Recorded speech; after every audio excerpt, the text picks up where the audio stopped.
সদ্য সমাপ্ত ২০২৪ থেকে ২৫ অর্থবছরে দেশের রপ্তানি খাতে এসেছে আশাব্যঞ্জক সাফল্য। বাংলাদেশ রপ্তানি উন্নয়ন ব্যুরোর তথ্য মতে এই সময়ে রপ্তানি আয় দাঁড়িয়েছে ৪৮.২৮ বিলিয়ন মার্কিন ডলার, যা আগের বছরের তুলনায় ৮.৫৮% বেশি।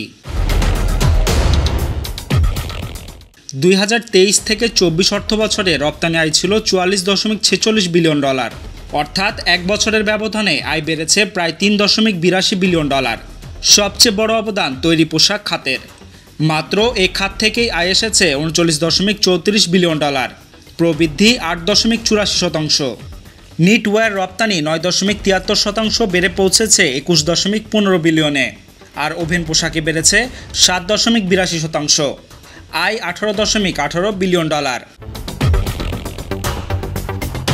এছাড়া হোম টেক্সটাইল রপ্তানিতেও এসেছে স্বস্তি, বেড়ে দাঁড়িয়েছে ৮৭১.৫৭ মিলিয়ন ডলারে, যা ২.৪২% প্রবৃদ্ধি।